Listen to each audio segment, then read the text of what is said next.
Manifesting, vision board और ये सब। तो ये सब लॉ ऑफ अट्रैक्शन ये सब इसका वर्क कैसे करता है? साइंस क्या है इसके पीछे? अब मैंने अपना विजन बोर्ड बना लिया है कि मुझे ऐसे चाहिए चीज़ें फ्यूचर में। मैं ये डेली प्रैक्टिस कर रही हूँ, मैं डेली अपना कर्म कर रही हूँ और मैं सब कुछ सरेंडर करती हूँ विदाउट एनी डाउट्स। डाउटलेस अगर रहेंगे तो यूनिवर्स भी बोलेगा वाह! क्या बात है! ये बंदा मेरे को पूरा सरेंडर कर दे रहा है अपने आप पे, इसकी तो ख्वाहिश मैं पूरी करूँगा। तो वो आ जाता है अपना what's your wish tell me Aladdin वाला और ख्वाहिश पूरी हो जाती है उसकी। मेरी जो आईज़ है, उसका विज़न चला गया था गलत मेडिसिन की वज़ह से। मैंने 21 डेज़ तक मेडिटेशन शुरू किया। सुबह मैं मॉर्निंग वॉक भी करती थी और मदर नेचर की हेल्प ली और मेडिटेशन किया। वो मेरे लिए सबसे ग्रेट एक्सपीरियंस था कि मैंने अपनी आईज़ का विज़न वापस लेके आई। When I was in class 11th और 12th उस टाइम पे मैं आईआईटी की तैयारी कर रहा था। So I was much into studies and all this things. So I was always thinking कि मैं मेरी रैंक्स कैसे इंप्रूव करूं, कैसे अच्छे नंबर स्कोर करूं, कैसे आईआईटी में जाऊं। So there I came to know about a book called the power of subconscious mind.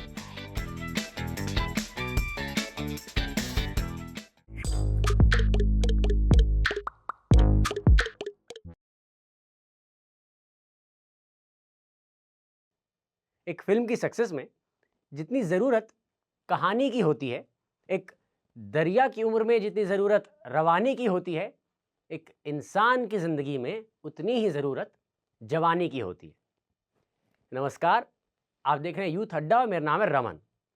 और आज इन जिन जवानों से हम बात करने वाले हैं, वो हैं दीपा फ्रॉम प्रयागराज, वाराणसी की रहने वाली अर्पिता जो रहती हैं बेंगलोर में, और भीलवाड़ा राजस्थान के रहने वाले हर्षित जो रहते हैं बेंगलोर में ही। ये तीनों पायमा से जुड़े हुए हैं, pyramid youth for meditation and अहिंसा।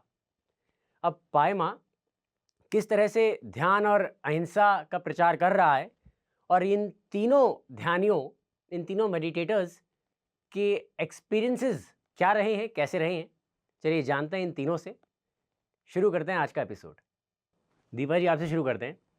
अपने बारे में थोड़ा सा बताइए विद इन 2 to 3 मिनट्स, और कैसे आपकी मेडिटेशन जर्नी शुरू हुई। मेरा मेडिटेशन की जर्नी 2019 में स्टार्ट हुई थी और मेरी दीदी के थ्रू मेरी जर्नी स्टार्ट हुई थी। मेरी विपस्सना से मेरी जर्नी स्टार्ट हुई थी मेडिटेशन की और वहीं से मैंने अपना मेडिटेशन की जर्नी स्टार्ट की थी। ग्रेट दीपा। अर्पिता जी, आप अपने बारे में बताइए, आपकी ध्यान की जर्नी कैसे शुरू हुई। यस। सो इसका पूरा स्रोत मेरी मम्मी को जाता है क्योंकि मेरी मम्मी सर्च कर रही थी गूगल पे कंटिन्यूअसली व्हाट इज मेडिटेशन और कैसे होता है। शुरू से ओम चैंटिंग और मंत्रा वगैरह से तो हम लोग जुड़े ही थे क्योंकि हम लोग शुरू से ही आर्य समाज से जुड़े हुए हैं। तो वो सब तो पता था, लेकिन मम्मी जी अचानक से पत्री जी के बारे में सर्च करने लगी और सब कुछ। तो उन्होंने ही फर्स्ट टाइम मेडिटेट कराया 7 चक्रा का। यूट्यूब पे कोई थे मेडिटेट किए कर रहे थे वो यूट्यूब पे, तो वहां पे हम पहली बार मेडिटेट किए। तो 7 चक्रा के कंसेप्ट समझ में आया, अच्छा ऐसा ऐसा बॉडी में 7 चीजें होती हैं, अलग अलग कलर की, अलग अलग उसके मंत्रा होते हैं। किए। उसके बाद फिर फर्स्ट टाइम जब जेटीटीपी हुआ था तब हम लोग उससे जुड़े। तो वो मैंने 7 डे किया, बहुत ही अलग लगा वो, क्योंकि मेरे को विश्वास नहीं होता ये क्या हो रहा है, इसमें केवल बैठना है और केवल अपनी सांसें देखना है। एंड लास्टली अ, मैं फर्स्ट टाइम बुद्ध पूर्णिमा पे जब मेडिटेट किया, तब मेरे को कुछ अलग एक्सपीरियंस हुए। तो यस, ऐसे मेरी ध्यान की जर्नी धीरे-धीरे स्टार्ट हुई। कैसे एक्सपीरियंसेस हुए, जैसे बताएंगे थोड़ा आप। Yes sure. तो जैसे जब मैं बुद्ध पूर्णिमा पे पत्री जी का हर पूर्णिमा अमावस्या पे लाइव मेडिटेशन होता है 3 घंटे के लिए 9 से 12 पीएमसी हिंदी यूट्यूब चैनल से, तो उससे हम लोग मेडिटेट कर रहे थे, मैं और मम्मी छत पे आराम से बैठ के, और बहुत ही प्यारी से मून निकली हुई थी और हम मस्त पूरा मेडिटेशन माहौल था वहां पे। और मैं बैठ गई, मैंने खुद से सिर्फ एक ही प्रण दिया कि कुछ नहीं करना है, केवल सांस ही तो देखनी है, इससे इजी काम और हो ही क्या सकता है। तो बस बैठे रहो और सांस देखो। और मैंने सिर्फ वही किया और कुछ नहीं किया। कुछ नहीं मतलब मैंने कुछ सोचा भी नहीं, मैंने कुछ इधर उधर की आवाजों पे ध्यान नहीं दिया। नॉर्मल अपनी ब्रीदिंग को देखा, दैट्स इट। और मुझे पता नहीं था इतना इजी काम करने से मेरी बॉडी अपने आप हवा में लिफ्ट हो जाएगी, मुझे कोई संत दिखने लगेंगे, मुझे कोई संत हाथ पकड़ के उठाएंगे हवा में, मुझे ये सब कुछ आइडिया नहीं था। बट क्योंकि मेरे साथ ये पहली बार हो रहा था, तो मैं वहां पे जब मैं थोड़ा उठी हवा में तो मेरे को थोड़ा सा डर लगा, और जैसे ही वो डर हुआ मैं 1 सेकेंड में भी वापस आ गई अपने बॉडी में। और मेरे को ऐसा रियलाइज हुआ उस टाइम पे कि मैं बहुत बहुत इतनी इतनी छोटी हो गई हूँ अपने साइज से। मेरे को लगा ये क्या हो रहा है, मैं इतनी छोटी कैसे हो रही हूँ, मैं तो इतनी 5 फुट के इतने इंच की हूँ। तो फिर मेरे को फिर बाद में मतलब पता चला, अच्छा वो जो संत मुझे दिखे थे वो जो काशी के ही थे, और सॉरी तेलंग स्वामी थे, नॉट लाहिरी महाशय, तेलंग स्वामी थे वो, जो काशी के ही थे। और जो जो मुझे उठा के ले जा रहे थे वो दूसरे थे, वो कोई उनका मुझे नहीं पता वो कौन थे, लेकिन वो जो उनका वस्त्र धारण थे उससे समझ में आ रहा था कि वो भी कोई संत या पंडित थे किसी इस टाइप से। सो ये एक्सपीरियंस था पहला मेरा बुद्ध पूर्णिमा का। Great great great answer. Coming to Harshit ji. Harshit ji, आप बताइए कि आपकी मेडिटेशन जर्नी कैसे शुरू हुई? यस, सो हेलो एंड सभी को मेरा नमस्कार। My self Harshit Jain and I am currently living in Bangalore and working as a data analyst, and I am originally from Bhilwara, Rajasthan. So मेरी ध्यान की journey, when I look back, you can say it is into 3 phases. Like कैसे ध्यान की journey मेरी start हुई. So it was not directly I came into meditation. First it started with like in the when I was in class 11th or 12th. उस time पे मैं IIT की तैयारी कर रहा था. So I was much into studies and all this things. So I was always thinking कि मैं मेरी रैंक्स कैसे इंप्रूव करूं, कैसे अच्छे नंबर स्कोर करूं, कैसे आईआईटी में जाऊं. So there I came to know about a book called the power of subconscious mind. So मैंने वो बुक पढ़ी. So I applied that and it worked. Like काफी चीजें उसमें मदद की. एंड उसमें कहीं लिखा हुआ था कि meditation will help you to get more access to your spiritual powers and your subconscious mind. So I was inclined to that. फिर उसके बाद जब मैं कॉलेज में आया, so there was a like मेरी दादी जी की कोई प्रॉब्लम हो गई थी ईयर्स में, जो एलोपैथिक डॉक्टर्स ठीक नहीं कर पा रहे थे. लाइक 2 साल ट्रीटमेंट चला बट जीरो रिजल्ट. और वहीं पे हमारे भिलवाड़ा में एक यू कैन से प्रैक्टिशनर थे ऑफ योगा एंड एक्यूप्रेशर. सो उनने हाथों में कोई पॉइंट्स दबाए and like with in 7 days जो मेरी दादी साहब एक करवट पे नहीं लेट सकते थे, she was able two means completely get rid of her problem, and just because he pressed some points here. So I was उस टाइम मेरा समर वेकेशन चल रहा था. आई was in second year. So I was so inspired कि यार ऐसी कौन सी knowledge है लाइक जो एलोपैथिक डॉक्टर ठीक नहीं कर सके, and he just press those points and वो वहां से क्योर हो गया. सो आई आस्क्ड हिम, एंड जो भी वो ट्रीटमेंट करता था it was completely free. So he told me कि you come and learn yoga and acupressure from me. So I said wow, मतलब नेकी और पूछ पूछ, I am always ready to learn. और छुट्टियां भी चल रही थी. So for 2 months I learn yoga and acupressure. And उसी टाइम ही told me little bit about anapanasati meditation. So it was my second phase. उस टाइम मैंने मेडिटेशन स्टार्ट नहीं किया था. आई जस्ट नो कि हाँ ऐसा सांस पे ध्यान देके कर सकते हैं. फिर थर्ड फेज मेरा स्टार्ट हुआ जब मेरा after like when I graduated, my job started. I was doing a startup. जब मैंने startup start किया, so there was a meditation camp. Like I used to go into all the seminars related to personal development, spirituality and meditation. Like उन्होंने मेरे अंदर वो seeding डाल दी थी मेरे ताऊ जी ने, like which was in phase 2. So I used to go into that. So ऐसा ही मेरे को उन्हीं के ग्रुप में एक आया कि जयपुर में meditation का कैंप ऑर्गेनाइज हो रहा है. So I said किया, let's go. So मैं ऐसे ही गया. So then Ramaraju sir was there. So like Ramaraju sir was there, and I meditated there. And after 7 days, Patriji sir came. So when I meditated at that time, like I had some deep experiences. So then I came to know like there is Patriji and there is PSSM, and that's how my journey into this started. And further, I joined a lot of like JTTP.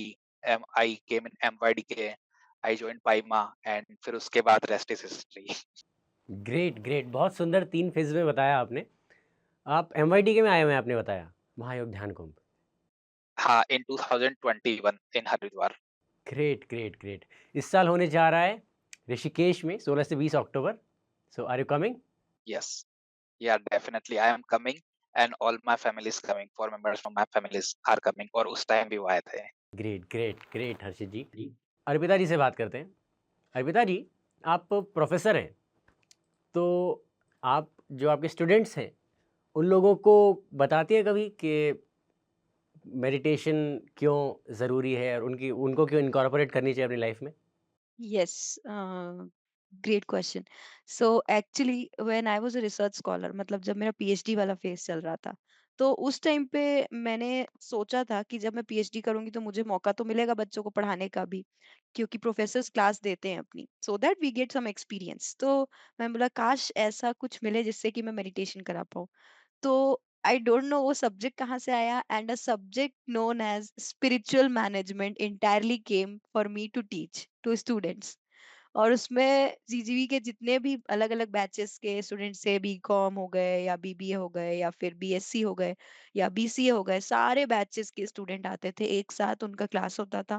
First batch में I had 80 students and next batch में I had around 30 to 40 students. So yes, मैंने दोनों batches को पढ़ाया, दोनों साल उसके मतलब उनको मेडिटेट कराया, बहुत सारी एक्टिविटीज कराई। फॉर एग्जांपल सनलाइट में सब राउंड में खड़े हो गए और मस्त उसमें आंख बंद करके gratitude journaling, vision boards, tree hug, grounding, बहुत सारी एक्टिविटीज कराई। अपार्ट फ्रॉम मेडिटेशन, मेडिटेशन तो होता ही था डेली, अपार्ट फ्रॉम दैट ये कराया। And not only for my spiritual management, में एक्चुअली मेरे को और भी जो सब्जेक्ट मिले थे मैंने उसमें भी उनको मेडिटेट कराया और बहुत सारी छोटी छोटी एक्टिविटीज कराते थे।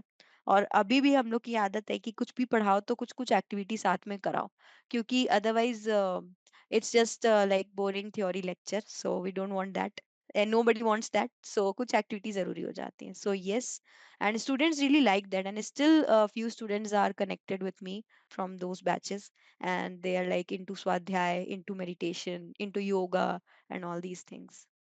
जैसे आपने बहुत फैंसी नेम्स काफ़ी बड़े-बड़े लिए जो आजकल मॉडर्न डे एंड एज में kind of social media spirituality में बहुत ट्रेंडी हैं, मैनिफेस्टिंग, विज़न बोर्ड और ये सब। तो ये सब लॉ ऑफ अट्रैक्शन, ये सब इसका वर्क कैसे करता है? साइंस क्या है इसके पीछे? आप कुछ थोड़ा ब्रीफ में बता पाएँगे?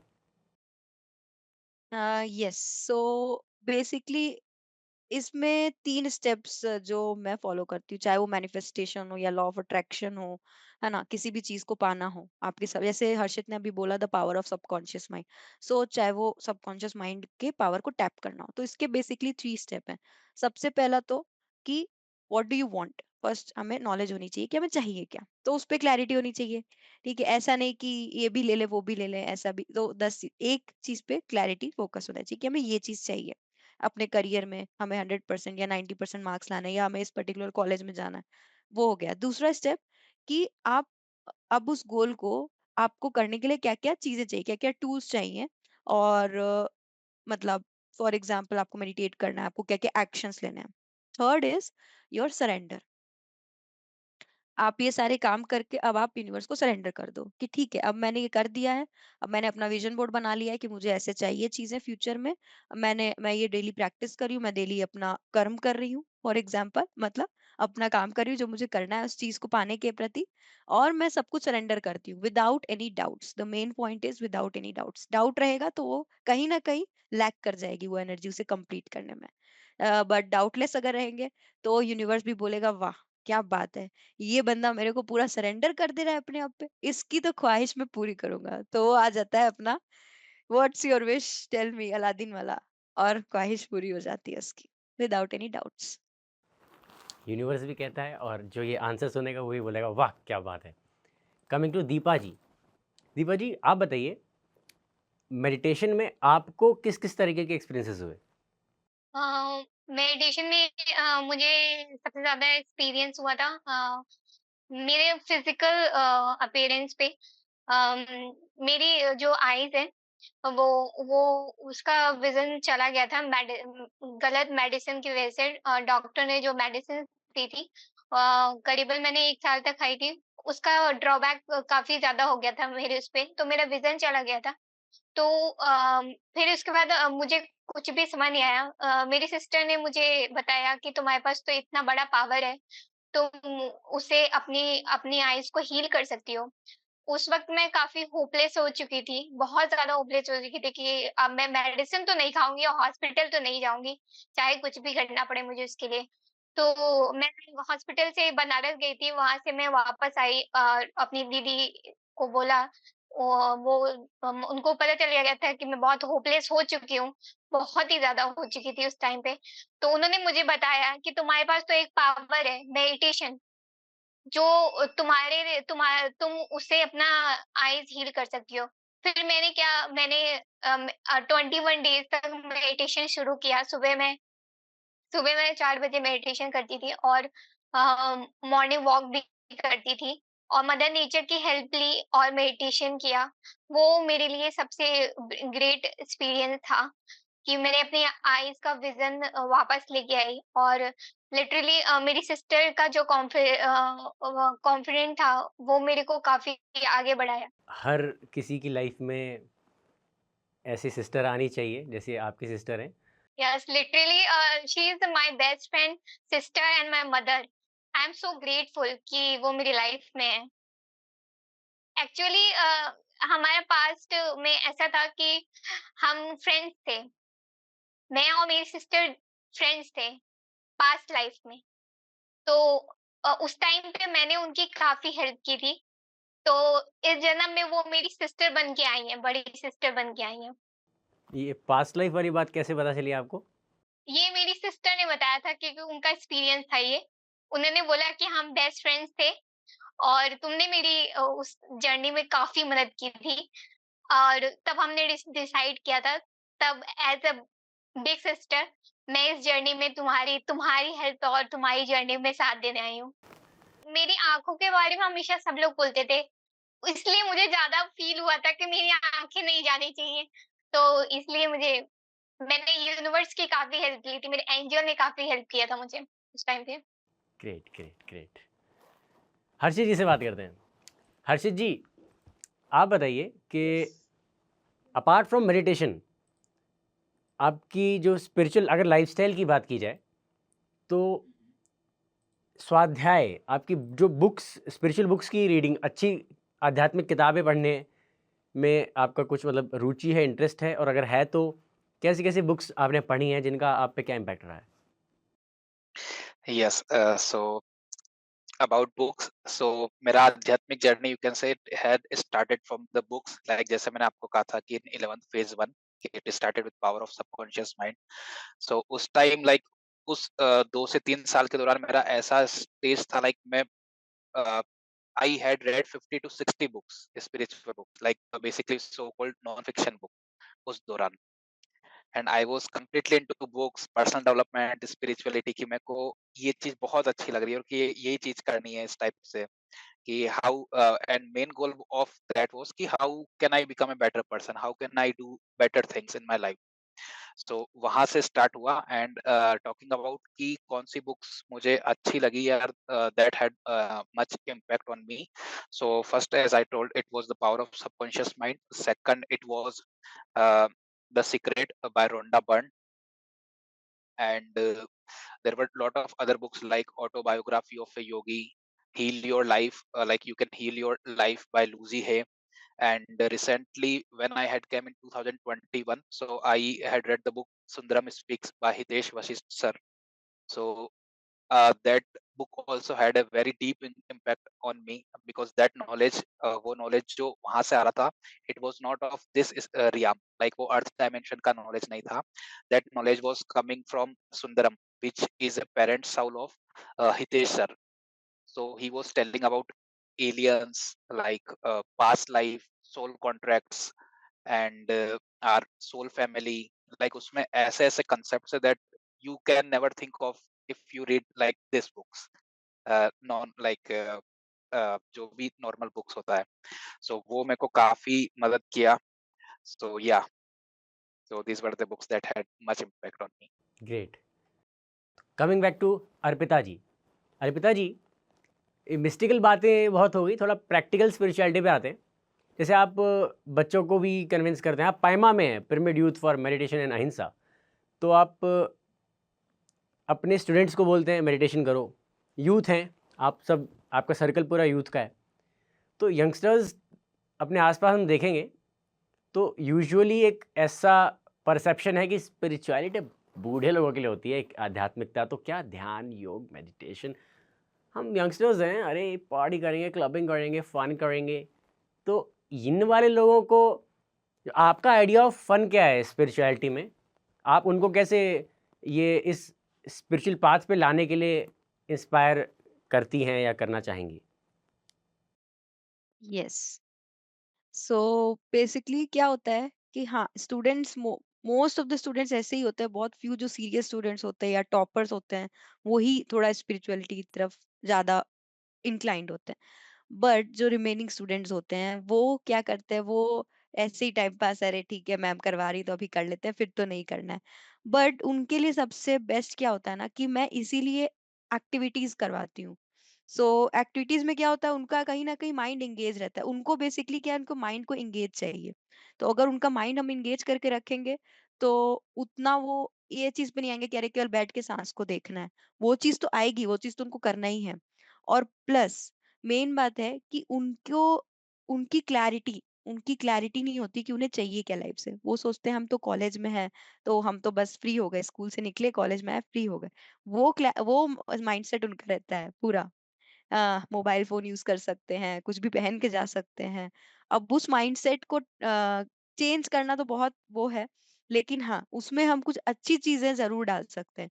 तो अच्छी चीजें जैसे कि उनको बोल दिया, एक्टिविटी दे दिया कि आपको ये बुक का ये पार्ट पढ़ के आना है, और आपको अपने वर्ड में एक्सप्लेन करना है कि आपने इससे क्या समझा। या ये पर्टिकुलर टेडएक्स की वीडियोस हैं, या कोई ऐसी पर्टिकुलर किसी मास्टर की वीडियोस हैं, ऑडियोज हैं, वो आपको मतलब 10 मिनट का दे दिया, 5 मिनट का दे दिया, आपको ये सुन के आना है और आपको एक्सप्लेन करना है आपको क्या समझ आया। कोई एक्टिविटी करा दी कि 5 थिंग ऐसे लिखो कि भाई इससे 5 थिंग जिसके लिए आप बहुत थैंकफुल हो आज के दिन।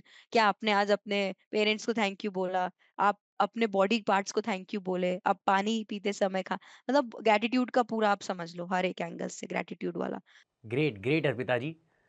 दीपा जी से जानते हैं। दीपा जी, आपने अपने आंसर में एंजल का ज़िक्र किया था जब आपने मेडिटेशन से हीलिंग की, अपनी आइज़ के विज़न वापस लाए। तो ये एंजल का क्या कॉन्सेप्ट है? मतलब आपका बिलीफ है एंजल्स होते हैं? यस, मैं बहुत बिलीव करती हूँ। पहले नहीं करती थी बिलीव कि एंजल्स होते हैं, क्योंकि मेरे को अक्सर मैंने देखा है कि जब भी मुझे कुछ प्रॉब्लम आती है और मुझे हेल्प चाहिए होती है, तो उस वक्त या तो कोई नंबर दिख जाता है 1111 या 55। बट अक्सर क्या होता है कि मुझे बुक्स में भी आंसर्स मिल जाते हैं उसके।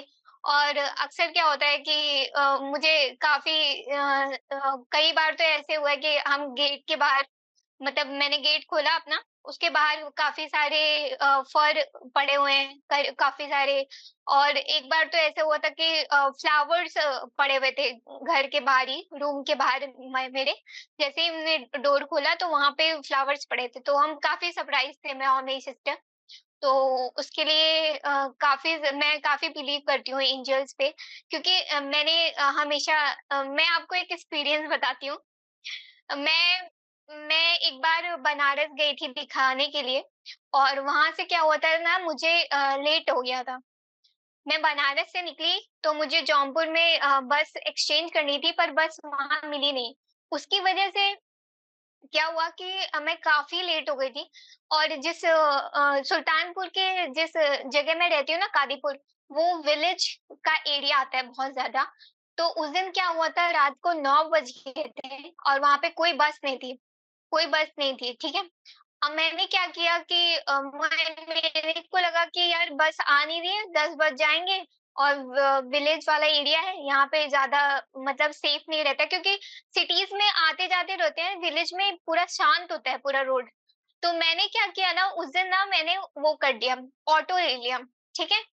ऑटो लिया, पर जो ऑटो वाला था ना, वो इतना ज़्यादा बदतमीज़ था कि वो बार-बार क्वेश्चन्स पूछ रहा था, और मुझे बहुत ज़्यादा घबराहट हो रही थी, क्योंकि मैं अकेली बैठी हुई थी और पूरा रोड खाली था, पूरा मतलब पूरा फील्ड एकदम, पूरा मतलब जंगल वाला एरिया था। लिटरली आई चैंट कि प्लीज एंजल मेरी हेल्प करिए, मुझे लिटरली कादीपुर सेफली पहुंचा दीजिए। बस मैंने बस यही बोला कि बजरंग बली का नाम लिया मैंने लिटरली, और विद इन अ सेकेंड एक ऑटो वाले आता है, वो कहता है कि आपको हेल्प चाहिए। ऑटो वाला आता है और वो रोकता है और बोलता है, मैं उसको बोलती हूँ कि भैया मुझे प्लीज कादीपुर छोड़ दीजिए, और चाहे आपको जितना पैसे लेना है उतना ले लीजिए, मैं इस आदमी के साथ नहीं जा सकती क्योंकि ये मुझे सेफ नहीं लग रहा है। वो कहते हैं ठीक है मैडम, आप आ जाइए, मैं आपको छोड़ दूंगा कादीपुर। वो मुझे कहता है कि छोटा, और फिर मैं उससे पूछती हूँ कि आप वो बोलता है कि मैं बजरंग बली का बहुत बड़ा भक्त हूँ, और वो मुझे बताने लगा कि मैं बजरंग बली का बहुत बड़ा भक्त हूँ। लिटरली उसी वक्त मुझे इतना ज्यादा ट्रस्ट हो गया कि एंजल्स होते हैं जो हमारी बहुत हेल्प करते हैं। और लिटरली मैं घर आई, उसके बाद मैंने अपने मम्मी पापा को बताया, और सब लोग बहुत डांटे थे उस दिन मुझे, और मुझे भी एक रियलाइज हुआ था कि मुझे इतना रात में अकेले, मतलब विलेज वाले एरिया में नहीं आना चाहिए, क्योंकि काफी अनसेफ था वो एरिया ही, काफी अनसेफ, और मुझे इतना घबराहट हो रही थी कि मैं बता नहीं सकती आपको। मैंने केवल ये बोला कि बजरंग बली मुझे सेफली दूसरे ऑटो में पहुंचा दिया। लिटरली 5 सेकेंड एक ऑटो आती है, वो भी बजरंग बली के ही भक्त होते हैं, और फिर उसके बाद वो मुझे मेरे रूम पे पहुंचा देते हैं एकदम सेफली। तो ये मेरे लिए बहुत ग्रेटफुल था। जी, बजरंग बली यानी हनुमान जी, पदरी जी उनके लिए कहते हैं पवन पुत्र हैं, क्योंकि वो, तो हमको भी पवन पुत्र बनना है। पवन यानी हवा, श्वास। हमें अपनी ब्रेथ के प्रति अवेयर होके हम भी हनुमान की चेतना से जुड़ सकते हैं। और देखिए हनुमान जी ने इस प्रकार आपकी हेल्प की। तो ये थे दीपा, हर्षित और अर्पिता के मेडिटेशन एक्सपीरियंसेस। आपने इन दोनों एपिसोड्स में जाना उनके एंजल्स के साथ एक्सपीरियंसेस, मेडिटेशन से कैसे फिजिकल एलिमेंट्स को क्योर किया, कैसे मैनिफेस्टेशन का साइंस जाना, पत्री जी से मिले, उन्होंने बताया कि वो कैसे मेडिटेशन स्प्रेड करते हैं, ध्यान का प्रचार करते हैं, और बिगिनर मेडिटेटर्स जो यंगस्टर्स हैं वो कैसे मेडिटेशन में आने वाले चैलेंजेस को ओवरकम कर सकते हैं, और भी बहुत कुछ बताया। अगर आपको ये एपिसोड अच्छा लगा तो पीएमसी हिंदी को यूट्यूब पे सब्सक्राइब कीजिए, और अगर आप यूट्यूब पे ही देख रहे हैं, टेलीविजन पे नहीं, तो हमें दूसरे सोशल मीडिया प्लेटफॉर्म से भी फॉलो कीजिए। पीएमसी हिंदी बदले जीवन।